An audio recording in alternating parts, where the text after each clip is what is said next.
Bring It On is a 2000 American teen comedy film directed by Peyton Reed and written by Jessica Bendinger. The film stars Kirsten Dunst, Eliza Dushku, Jesse Bradford, and Gabrielle Union. It was the first of the Bring It On film series and was followed by 5 direct-to-video sequels, none of which contain any of the original cast members. Bring It On Again, 2004. Which shared producers with the original, Bring It On, All or Nothing, 2006, Bring It On, In It to Win It, 2007, Bring It On, Fight to the Finish, 2009, and Bring It On, Worldwide Cheersmack, 2017. The plot of the film centers around a team's preparation for and participation in cheerleading competitions. Bring It On was released in theaters in North America on August 25, 2000. Bring It On earned a worldwide gross of approximately $90 million. Since its release, the film has become a cult classic. Torrance Shipman, a student at Rancho Carne High School in San Diego, anxiously dreams about her first day of senior year. Her boyfriend, Aaron, has gone to college, and her white cheerleading squad, the Toros, is aiming for a 6th consecutive national title. Torrance is elected to replace the team captain, Big Red, who is graduating soon. However, teammate Carver is injured and can no longer compete with her broken leg. Torrance holds an audition for Carver's replacement and gains Missy Pantone, a gymnast who recently transferred to the school for senior year with her twin brother Cliff, with whom Torrance develops a flirtatious friendship. While watching the Toros practice, Missy recognizes their routines from a rival squad that her previous high school used to compete against. After accusing Torrance of being a liar and stealing the routine, she learns from Torrance's offended and passionately defensive reaction that she was completely unaware. So Missy drives Torrance to Los Angeles, where they watch an African-American team, the East Compton Clovers, perform routines that are virtually identical to their own teams. Isis, the Clovers team captain, angrily confronts the two. Torrance learns that Big Red regularly attended the Clovers' practices to videotape and steal their routines.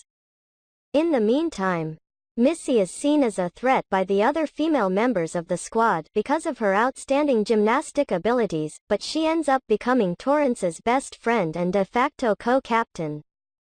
Isis informs Torrance of her plans to defeat the Toros at the regional and national championships, which the team has never attended due to their economic hardship.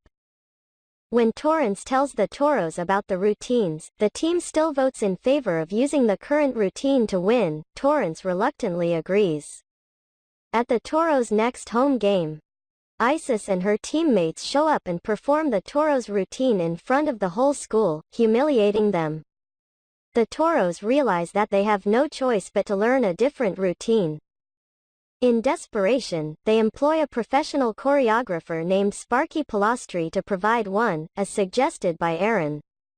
But at the regionals, the team scheduled immediately ahead of the Toros performs the exact routine they had been practicing. The Toros have no choice but to perform the very same routine.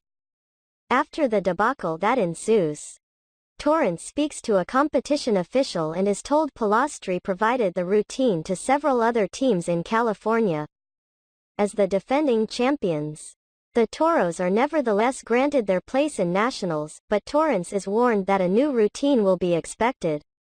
Torrance, crushed by her failure to lead the team successfully, considers quitting. Cliff encourages and supports her, intensifying their growing attraction. Aaron, however, suggests that she is not leadership material and recommends that she step down from her position, selling her out in the process to Courtney and Whitney, who have set themselves up as Torrance's rivals.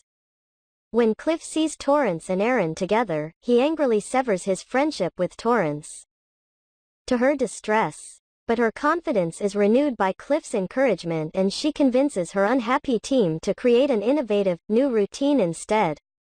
She breaks up with Aaron, realizing his infidelity and his inability to be supportive, but Cliff still refuses to forgive her. Meanwhile, the Clovers are initially unable to compete at nationals due to financial problems.